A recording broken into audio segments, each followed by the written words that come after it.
할렐루야. 오늘은 대림절 두 번째 주일. 그래서 지난주에는 우리가 첫 번째 희망의 빛이라고 하는 우리가 그 촛불을 점화를 했다면 오늘 두 번째 주일에는 평화의 빛의 촛불을 점화를 했죠. 그렇습니다. 그래서 오늘은 구속의 세법이라고 하는 대림절 두 번째 주를 맞이해서 창세기 3장 1절부터 8절까지 말씀을 가지고 우리가 말씀을 상고해 보려고 합니다. 우리의 영적인 상태는 지금 나는 어디쯤 가고 있을까? 하나님께서 말씀하시는 그 말씀의 법에서 나는 어디에서 순종을 하고 있고 어디에서 내가 실족하고 있는지 왜곡된 그런 해석을 하고 있는지 자신을 말씀 속에서 점검하는 시간이 되기를 원합니다. 그래서 오늘 3장 1절부터 8절까지 이 말씀 속에는 뱀이라고 하는 성경이 표현하는 아주 가장 간교한 자로 성경이 뱀을 그렇게 드러내고 있습니다. 그 뱀이 여자 하와에게 접근을 하죠. 하나님이 참으로 너에게 동산 모든 나무의 열매를 먹지 말라고 하시더냐? 이런 질문을 합니다. 그때 여자가 하와가 뱀에게 말합니다. 동산 나무의 열매를 우리가 먹을 수는 있으나 중앙에 있는 나무의 열매는 하나님의 말씀에 너희는 먹지도 말고 만지지도 말라. 왜냐 너희가 죽을까 하노라 이렇게 말씀하셨다고 뱀에게 전달을 하죠. 뱀이 여자의 이런 반응을 보면서 너희가 결코 죽지 아니하리라. 자기의 잘못된 자기의 그 접근하고자 하는 의도를 가지고 하와를 설득을 하게 되는 이런 본문이죠. 그래서 너희가 그것을 먹는 날에는 너희 눈이 밝아서 하나님과 같이 되어 선악을 알 줄 하나님이 아시기 때문에 그것을 가까이 가지도 못하고 먹지도 말고 만지지도 말고 이렇게 제한을 둔 것이다 라고 이런 해석을 주게 됩니다. 그때 여자가 그 나무를 보니까 뱀에게 들은 지식을 가지고 이 나무를 보니까 예전에 보는 나무와 또 달라진 거예요. 너무나 먹음직스러워 보였고요. 보암직도 하고 지혜롭게 할 만큼 탐스럽기도 한 나무로 보여지게 되었습니다. 그때 여자 하와가 그 열매를 따먹고 자기와 함께 있는 남편에게도 주었죠. 그리고 아담도 먹었어요. 이에 그들의 눈이 밝아져 자기들의 벗은 줄을 알고 무화과 나뭇잎을 엮어 치마로 삼았다. 이렇게 성경이 기록해 놓고 있습니다. 그들이 그날 바람이 불 때 동산에 거니시는 여호와 하나님의 소리를 듣고 아담과 그의 아내가 여호와 하나님의 낯을 피하여 동산 나무 사이에 숨은지라. 이것이 오늘 저와 여러분에게 주시는 하나님의 말씀입니다. 아담과 하와가 그토록 원하시는 하나님, 창조주 하나님, 모든 것을 창조하신 다스리시는 그 하나님을 왜 갑자기 두려워하게 되고 만나는 것이 부담스러워졌을까요? 오늘 이런 사건을 통하여서 하나님께서 우리에게 다가오시는 것은 복음으로 다가오시는 겁니다. 인간이 하나님의 약속을 지키지 아니함으로 말미암아서 하나님께서는 여기에 대한 대안을 가지고 우리를 찾아오시죠. 아담과 하와를 찾으시는 거예요. 동산에서. 그러나 그들은 나무 뒤에 숨었고 하나님께서는 그들이 저 상태로서는 살아갈 수 없다는 것을 알기 때문에 오늘 복음을 들고 우리에게 또 그들에게 찾아오신 내용이 오늘 본문인 것입니다. 우리가 이 땅을 살아간다는 것 아니면 앞서가신 예수 그리스도께서 이 땅을 살아가셨다는 것은 뭐냐면은 끊임없이 마귀와 이런 끈질긴 투쟁으로 살아가는 거예요. 사단은 가장 목표 지점이 누구냐? 사람이에요. 인간이에요. 하나님의 만물의 영장으로 창조된 그 인간을 넘어뜨리고 쓰러뜨리는 것에 목표를 두고 있는 것입니다. 그래서 오늘은 간교한 그 사단의 속임수를 우리가 경계를 해야 되는데 어떻게 사단이 접근을 하는가? 접근하는 방법은 이거예요. 자기의 정체가 드러나게 되면 많은 사람들이 그것을 동조하지 않고 도망가죠. 그래서 선택한 것이 누굽니까? 뱀을 선택을 한 거예요. 사단이 뱀을 선택한 것은 무엇인가 하면은 뱀은 어떻습니까? 아주 영특한 거예요. 영리하고 그다음에 또 자기의 것들을 표현을 할 수 있는 이런 또 많은 사람들에게 그 간교하게 접근할 수 있는 그런 그 기질을 가지고 있는 뱀을 선택을 해가지고 뱀의 뒤에서 그를 조종하여서 많은 사람들을 유혹할 수 있는 그래서 이 뱀이라고 하는 나핫이 이런 뱀을 유혹자로 인간을 타락시키기 위해서 유혹자로 선택을 해가지고 그러고 나서 사단의 자신의 그런 사특한 목적을 이루는 것을 보게 되는 것입니다. 그렇습니다. 사단은 뱀의 영특함을 이용했죠. 뱀의 간교성을 사용을 했어요. 그리고 뱀은 어떻습니까? 결국 사단의 도구로 전략이 됐고 그 지혜로움이 사악하고 교활한 것으로 사용되는데 쓰게 되는 거예요. 오늘날 신앙생활하고 있는 저와 여러분도 마찬가지입니다. 우리가 물과 성령으로 거듭나지 아니하고 성화되지 않는다면 내가 가지고 있는 영리함, 내가 가지고 있는 총명, 내가 가지고 있는 지각함 이런 것들이 사단의 사악한 목적에 이용당하기 쉽다는 것을 오늘 본문이 저와 여러분들에게 알려주고 있는 말씀인 것입니다. 그렇습니다. 사단은 뱀을 사용해서 뱀을 장악을 해서 그걸 도구로 삼아서 누구에게 접근하느냐? 사람에게 접근하죠. 인간에게. 그 대상이 누구냐? 바로 하와예요. 왜 뱀이 하와를 타켓으로 삼았을까요? 그는 남편 되는 아담과 같이 있는 것이 아니라 아담에게서 멀리 떨어져서 그 중앙에 있는 선악 과일에 대해서 바라보고 있는 거예요. 관심을 가지고 있는 거예요. 그런데 이 사단은 뱀을 통하여서 이 하와의 마음속에 무엇을 자극을 하였느냐? 하와는 아담과 함께 창조된 모든 동산 안에 있는 것들을 이름을 지어주고 있었습니다. 나무들에게, 들짐승들에게, 사람에게 이렇게 이름을 다 지어주는 하루 종일 이 작업을 해도 피곤치가 않는 그런 기쁨으로 할 수 있는 하나님께서 맡겨주신 것에 감사하는 마음으로 할 수 있는 그런 사역을 감당하고 있었죠. 그런데 그에게는 항상 사물을 볼 때 호기심이 있었어요. 사단이 이 하와의 호기심을 자극을 한 겁니다.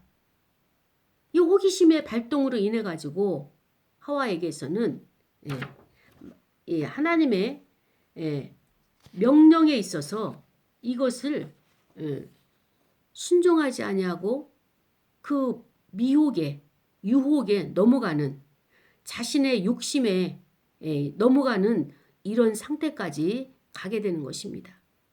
그렇습니다. 사단이 거짓말한 것 중에서 가장 큰 것 중에 무엇인가 하면은 사단은 원래 거짓의 압이고 거짓말의 대명사잖아요. 그래서 하와에게 너가 저 과일을 먹게 되면 선악과를 먹게 되면 하나님과 같이 된다. 하나님은 너가 죽는다고 말씀하셨지만 절대적으로 죽을 수가 없고 그 하나님이 금단으로 먹지 못하게 한 이유는 너희들이 그 과일을 먹고 눈이 밝아져 가지고 하나님과 같이 동등되게 하나님과 같이 똑같이 될까봐 하나님께서 그것을 금기시 하신 것이다 라고 이렇게 해석을 해주죠.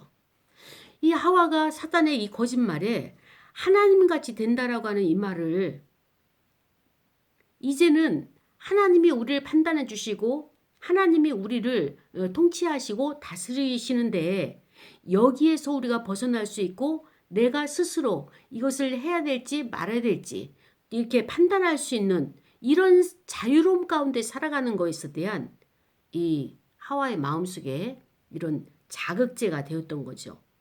이제 더 이상 하나님의 지배를 받지 않고 내 마음대로 자기 마음대로 살고자 하는 것이 바로 죄의 본질이라고 에베소서 2장 3절에 말씀하신 것처럼 그렇습니다. 우리가 지금 살아가는 생활 가운데서 나는 지금 하나님의 지배를 받고 있습니까? 아니면 아직도 나는 내 마음대로 살고 싶고 내 마음대로 살고 있지는 않습니까? 하와의 실패는 바로 자유라고 하는, 자기 마음대로 살고자 하는, 자기 중심적으로 본능적으로 살고자 하는 이런 그 유혹에 넘어가서 그 욕심으로 눈이 밝아졌어요. 그러나 이 눈이 밝아졌으면 어떤 결과가 나타났나요?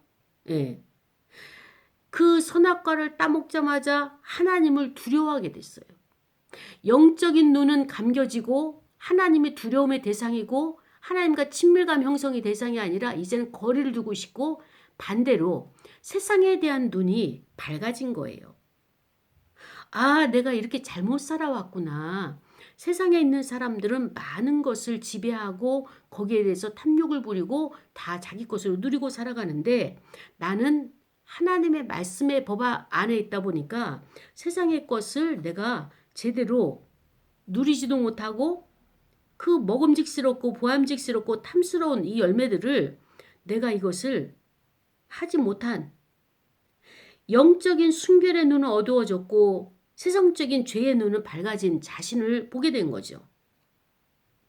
그래서 이제 하와의 그 범죄한 이유는 더 이상 거룩한 영과의 눈이 아니라 자기 자신을 보니까 수치를 느끼게 되고 공포, 하나님이 나를 찾으실까봐, 나를 찾아오실까봐 여기에 대한 공포의 눈만 밝아진 것을 보게 되었습니다. 그렇습니다. 하나님은 이런 사실을 다 알고 계시죠. 알고 계시면서 찾아오십니다. 스스로 하나님을 등지고 약속을, 언약을 깨뜨리고 떠난 아담과 하와, 그 대표가 이제 인간이죠. 이렇게 인간을 찾아오셨어요. 그래서 하나님께서 먼저 우리를 찾아오지 않으시면 우리에게는 구원의 소망이 없는 거예요. 구원이라고 하는 것은 무엇입니까? 구원은 이와 같이 하나님의 은혜로 출발하는 것이고 그 하나님이 찾아오시는 거예요. 그런데 하나님은 구속의 세법에서 어떤 구원을 가지고 찾아오셨나요? 인간으로서는 이 문제를 해결할 수 없으니까 새로운 법을 만드시는 거예요. 그것이 누구냐? 바로 하나님께서 그리스도를 준비하셔서 이 땅으로 인류를 구원하기 위해서 인류, 아담, 하와 이후의 인류들이 다 이와 같은 패턴으로 죄의 그 속성으로 죄의 전염성으로 그렇게 살아갈 것을 아시고 하나님께서는 대안을 내신 것입니다. 그렇습니다. 하나님이 우리를 찾아오실 때는 이것이 복음인데 어떤 것이 복음입니까? 나에게는 전혀 소망이 없어요. 죄인들에게는 전혀 소망이 없지만 그 죄인들을 찾아오시는 거예요. 예수 그리스도를 보내셔가지고 인류를 타락한 사단을 멸하고 하나님께 불순종한 죄인들을 구원하실 약속을 보여주신 것이 바로 하나님께서 우리에게 은혜를 베푸시는 하나님의 사랑이신 것입니다. 아담은 하와의 그런 그 설득으로 같이 그 범죄의 자리에 동참을 하게 되죠. 갈등한 상황도 보여지지 아니하고 하와는 갈등을 하고 여러 가지로 힘들었지만 그것이 전염을 돼서 아담에게 갔을 때는 갈등의 여지가 없이 그냥 그대로 답습하고 받아들이고 흡수해버리는 것이 바로 죄의 속성인 것입니다. 뱀이라고 하는 것은요, 하나님이 아담을 만나주실 때는 그래도 어떤 구원의 여지를 대안을 가지고 만나 주셨어요. 그러나 하나님이 뱀이라고 하는 이 대상을 만날 때는 그 즉시 저주를 내리셨어요. 너는 이제 더 이상 걸어다니는 것이 아니라 저주를 받아서 배로 기어다니게 될 것이고 너의 식물은 흙을 먹음으로써 되어질 것이다. 뱀뿐만 아니라 뱀을 이용한 사단에게도 여호와 하나님께서는 너는 여자의 후손과 원수가 된다. 그리고 너의 머리는 상함을 입게 될 것이다. 그 여자의 후손으로 인해서 철저하게 함께 동질성을 가지고 함께 할 수 없는 사단이란 것을 여기서 명확하게 구분을 시켜주시죠. 그리고 하와에게는 잉태하는 고통을 주고 남편을 사모하게 될 것이고 함께 살아가는 땅과 자연 피조물에게는 저 피조세계가 저주를 받아가지고 이 세상은 가시덤불과 엉겅퀴가 끊임없이 올라올 것이다. 그러니까 인간이 이것을 거둘려니까 얼마나 힘이 듭니까? 그래서 아담이 수고한 소산을 먹기 위해서는 고통스럽게 일을 해야 한다라고 하는 이런 뜻을 말씀하시죠. 그리고 너희는 죽어서 흙으로 돌아갈 것이다. 이 상태로 영생이 아니라 죽음이란 관문을 통과해서 이제 영생의 자리로 돌아가는 이런 과정들에 대해서 하나님께서 이런 심판으로 내려주셨습니다. 그렇습니다. 아담과 하와가 왜 하나님의 말씀을 언약을 순종하지 않고 여기에 대해서 이렇게 불순종을 했을까요? 그들이 무엇 때문에 불순종을 했으며 불순종한 결과가 무엇일까요? 우린 여기서 아담과 하와를 보게 되면 일단 아담과 하와는 하나님의 말씀에 대한 불신이 있었어요. 뱀이 그 영특하게 그 감아올린 말 한마디로 그들의 마음이, 그들의 심리가 점점점 빠져들고 말았죠. 마음속에서 이미 나는 아니야, 나는 안 할 거야, 나는 죄를 짓지 않을 거야, 나는 그 선악과 나무를 보아도 나는 죄를 짓지 않을 수 있어, 하나님과 언약을 맺은 자야 라고 생각하면서도 스스로의 교만으로 인해 가지고 내가 그것을 보아도 먹지 않을 수 있다라고 자부심을 가졌지만 이것은 교만이에요. 그들은 사단의 유혹에 넘어가고 말았습니다. 그리고 그들은 슬픈 죽음과 타락의 길로 접어들고 말았죠. 이 상황은 무엇이냐? 하나님의 말씀에 대한 불신이에요. 그러면 이 하나님에 대한 불신이 왜 있었을까? 어떻게 해서 들어왔을까? 여기 통로를 보게 되면 바로 하와의 불만이 나타나고 있어요. 만지지도 말라 죽을까 하노라. 하나님의 명령에는 만지지도 말라라는 내용이 없었죠. 그러나 하와가 그것을 덧붙였어요. 그리고 하와 입장에서는 이 금지 규정, 하나님이 하지 말라고 하는 그 금지 규정이 절대성에 대해서 왜 이렇게 절대적이어야 할까라고 하는 그 의심을 내비친 것이 바로 이 하나님의 명령에 대한 것이죠. 이러면 안 되는데, 이래서는 안 되는데, 안 되는 줄 알면서도 그 위배되는 것을 알면서도 스스로의 욕망과 교만에서 빠져나올 수가 없었어요. 하와는 자기의 욕망, 자기의 교만이 거기에 포섭이 돼가지고 계속 상종을 하게 되는 것이 본문에서 나타나고 있는 것이죠. 그렇습니다. 마음으로부터 이 하와는 먼저 타락이 됐어요. 본인의 동의가 없이는요. 우리는 이 세상에서 있는 모든 어떠한 환경 가운데서도 어떤 힘도 죄를 짓지 않을 수 없게 돼요. 내가 먼저 동조를 했기 때문에 죄가 지어지는 거예요. 근데 내가 아니야. 예수님처럼 단호하게 광야에서 40일 금식을 하시면서 아버지의 뜻을 구하면서 사역을 준비하시잖아요. 그때 사단이 와서 세 차례 그에게 유혹을 합니다. 예수님께서는 그 사단의 유혹을 받아들이지 않았어요. 그리고 오히려 사단에게 사람이 떡으로만 사는 것이 아니라 하나님의 말씀으로 산다라고 그를 격파를 시켰죠. 그것을 하나님께서는 원하셨는데 이 아담과 하와가 그 역할을 못한 거예요. 오히려 그 사단의 유혹에 빠져가지고 거기서 헤매고 있는 그 인류를 보면서 거기에 따르는 이 피조세계의 모든 것이 휘청휘청하는 것을 보면서 하나님께서는 그리스도를 보내실 수밖에 없는 그렇게 결단을 하게 된 사건이 바로 창세기 3장인 것입니다. 이 하와는 사단의 유혹에 빠져서 하나님이 너무 법을 강하게 만드셨다.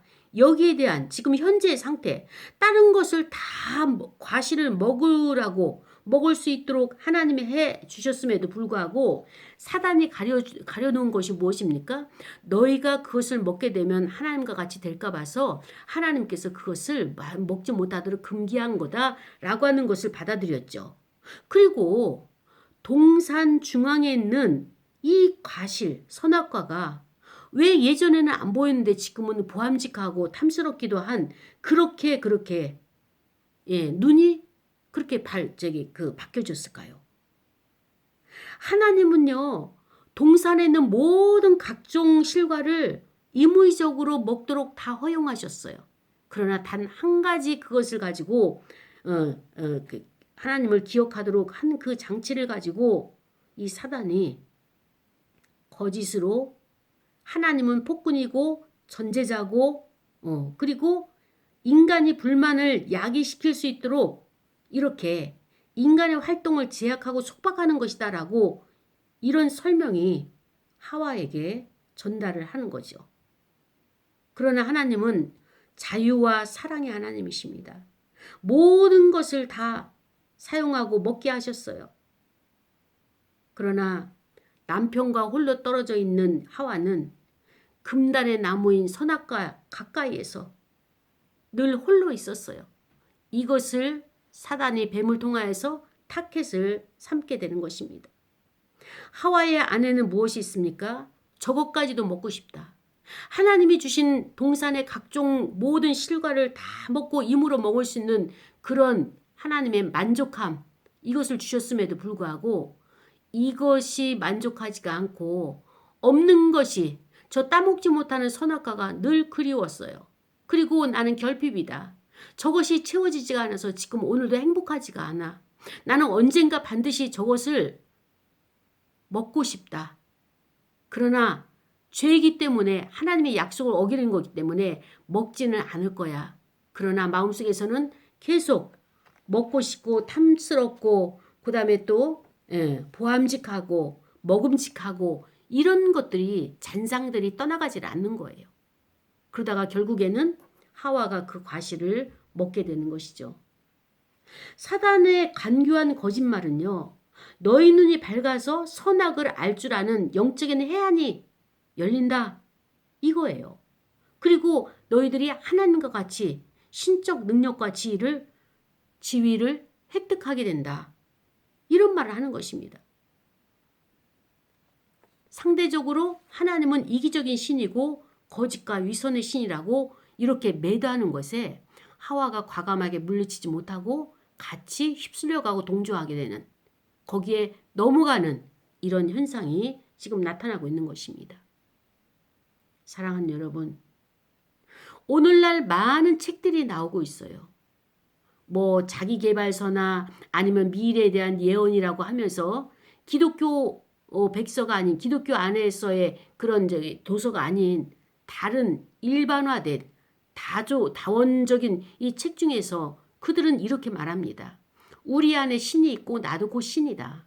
하나님만 신이 아니라 나도 곧 신이다. 이렇게 말할 정도로 지금 이 땅에 사단의 후손들이 얼마나 많이 번창하고 있는지 모릅니다.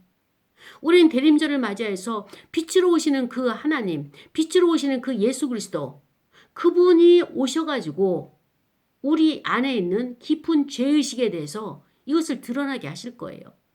아담과 하와는 하나님의 약속을 어김으로 말미암아서 그때부터 그들이 밝아진 것은 세상을 보는 눈은 밝아졌죠.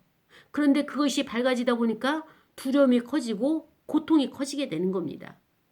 살 수가 없는 거예요. 자기 자신이 너무 수치스러워가지고 그 수치가 자기를 이끌어가는 것을 보면서 나는 이렇게 아무것도 없구나. 내가 이렇게 벌거벗었구나. 이것이 수치감을 느끼게 되는 것입니다.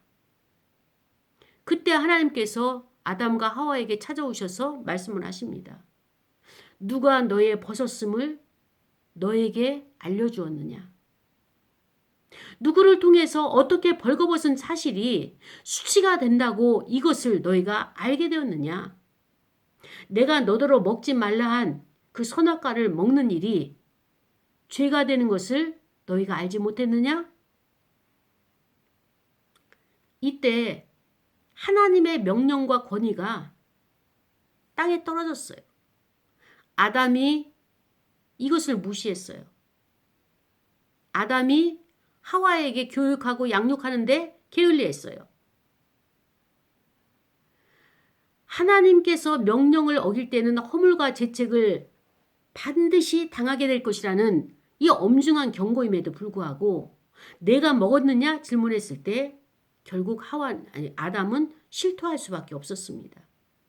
그러나 아담과 하와가 죄를 짓고 나서 회개의 자리로 가고 그 죄를 회개하는 것이 아니라 어쩔 수 없는 상황에서 회개의 자세는 아니면서 이제 변명을 하기 시작하죠. 하나님께서 나에게 준 그 여자 하와 때문에 그랬습니다. 자신의 잘못이 절대 아니라고 남에게 투사를 하죠. 그렇습니다. 여자는 또 저 뱀이 나를 먹게 했습니다. 결정은 자기가 했음에도 불구하고 자기 결정을 했음에도 불구하고 결국엔 또 뱀에게 전가를 시키는 거죠. 이와 같이 죄라고 하는 것은요. 전염성이 강하지만 또 무엇입니까? 불순종의 죄를 아담이 범했는데 이제는 책임을 전가하는 죄까지 드러난 것을 보면서 죄는 죄를 낳는다는 것을 우리에게 교훈해 주고 있는 말씀인 것입니다. 사랑하는 여러분, 변명의 동조자가 한 사람뿐만 아니라 또다시 전적으로 나타나는 것을 보면서 뱀이 나를 꼬였습니다. 뱀은 항상 간사한 자예요. 그래서 이 간사한 자기 의지를 누구에게든지 전달하려고 합니다. 하와에게 있어서 사단이 하나님 되기를 원했죠. 자기가 하나님만이 하와를 다스리고 아담을 통치하는 것이 아니라 나도 하와에게 있어서 하나님 되기를, 그래서 내가 하는 말이 하나님의 말씀을 대신하기를 바랬던 것이 바로 사단의 전략이었던 거예요. 하나님의 계실 자리에 하나님이 아닌 다른 존재가 대신하고 있다는 것을 우리 안에 있다면, 그 대상이 있다면 우리는 이것을 죄의 본질로 알고 회개를 해야 되는 것입니다. 하나님의 말씀보다도 다른 존재, 어떤 존재의 말이 더욱 호소력 있게 들리는 것이 있다면 나는 죄악의 수렁으로 빠져들어가고 있다는 그 첩경의 길을 걷고 있다는 것을 우리가 분별을 해야 되는 것입니다. 사랑하는 여러분, 사단의 이 간교한 거짓말에 선악을 알 줄 아는 영적인 해안이 열린 것이 아니라 하나님의 신적 능력 지위를 획득하는 것이 아니라 하나님을 대적하도록 사단은 우리 뒤에서 우리를 갖다가 이렇게 조종하고 있다는 사실을 깨달아야 되는 것입니다. 에덴 동산은 사랑이었었고 생명의 빛이 가득하였습니다. 그러나 어느 날 갑자기 아담과 하와의 그 범죄로 인해 가지고 약속을 깨뜨림으로 인해 가지고 수치와 공포의 그림자가 짙게 드러나는 그런 상태가 되고 말았던 것입니다. 그렇습니다. 하나님과 인간의 그 화평의 교제가 깨어지는, 쉽게 말하면 행위 언약이 깨어지는 이 장면 속에서 결과는 무엇입니까? 현실적인 환경이 암울해진 현실이에요. 뱀이라고 하는 나하시는요, 유혹자예요. 인간을 타락시키기 위해서 유혹자로 지금 역할을 하는 것입니다. 사단이 그 안에 들어가서 그것을 하죠. 그렇다면 우리는 이 뱀이 접근해 왔을 때 이것은 우리에게 유혹자라는 것을 알고 장애물이라는 것을 알고 이것을 치워버려야 할 대상으로 받아들여야 되는 것이에요. 근데 이것을 게을리했죠. 여기에 대한 우리가 분별을 하지 못하고 이 사단의 사특한 목적을 가지고 접근했음에도 불구하고 주변에 말 잘하는 사람, 인기 있는 사람, 또 힘 있는 사람, 재산이 많은 사람, 권력 있는 사람, 이런 것을 매체로 해가지고 우리에게 간교성을 가지고 접근해오는 이 모든 상황들을 어떻습니까? 우리가 그것을 막아내지 못하고 있다는 것입니다. 오늘날 성화되지 않는 우리의 영리함과 총명도 말씀드렸지만은 사단의 사악한 목적으로 이용당하기 십상이기 때문에 우리가 이것을 겸허하게 인정을 하고 겸손해져야 되겠습니다. 사단은요, 하나님에 대해서 우리에게 신간을 왜곡하도록 하나님에 대해서 거짓으로 포장하게 만들고요, 하나님을 가려놓게 만드는 이것을 전적으로 하나님은 폭군이고 하나님은 자기가 모든 것을 다 하는 그런 그 전제자라고 이렇게 속임수를 하게 되는 것입니다. 이때 하나님께서 구속의 세법으로 대림절 두 번째 주일에 우리에게 주시는 은혜가 무엇입니까? 첫 번째 아담의 범죄의 결과가 죄를 가져왔다면 그 죄를 가지고 살아갈 수 없기 때문에 그리스도를 보내셔서 해결하십니다. 그리스도 안에 있는 의를 우리에게 주셔서 우리가 의로운 사람으로 칭함을 받도록 이렇게 해결을 해 주시죠. 그리고 아담의 범죄의 결과가 죽음이었다면 우리의 결과는 이제 죽음으로 간다면 바로 그리스도 안에 생명을 우리에게 주셔서 죽음뿐만 아니라 생명 안에서 살도록 이렇게 대안을 만들어 주셨습니다. 그리고 아담이 고통스럽게 수고하고 애써야지 이 땅에서의 모든 것을 거둬들일 수 있다라고 한다면 하나님께서는 그리스도를 통하여서 그것이 해결 방법이 아니라 고통만이 있는 것이 아니라 평안도 있다. 그리스도 안에는 평안이 있다. 그래서 그리스도를 받아들이기만 하면 너는 이 땅에 거하지만 평안 가운데 살아갈 수 있다라고 여기에 대해서 대안을 주셨습니다. 그리고 우리가 살고 있는 모든 환경들이 자연계가 훼손되어지고 파괴되어진 이 모든 것을 아담이 결과로 가져왔다면 그러나 그리스도는 우리 살고 있는 모든 만물을 다시 재창조하시는 거예요. 만물을 새롭게 하시는 그 능력이 그리스도 안에 있기 때문에 우리가 그리스도를 받아들임을 말미암아서 나도 자연이기 때문에 내가 먼저 재창조되어지는 거예요. 새로워지게 되는 거예요. 물과 성녀로 거듭나게 되는 것입니다. 이 땅에 살아가는 삶이 수고와 땀일 뿐이라고 표현하지만 아담의 결과로 인해서 이렇게 됐지만 하나님의 대안인 그리스도는 수고와 땀만 있는 것이 아니라 하나님 안에서 그리스도 안에서 참 안식이 있다라고 하는 것을 우리에게 가르쳐주고 있는 것입니다. 그렇습니다. 아담과 하와의 실수는 무엇입니까? 자기 자신의 가치가 얼마나 소중한지를 이것을 잃어버렸어요. 그리고 그 가치에 대한 소중함을 잃어버리고 어떻습니까? 불평만 한 것이에요. 이들의 범죄의 결과는 교만과 불순종이 낳은 결과예요.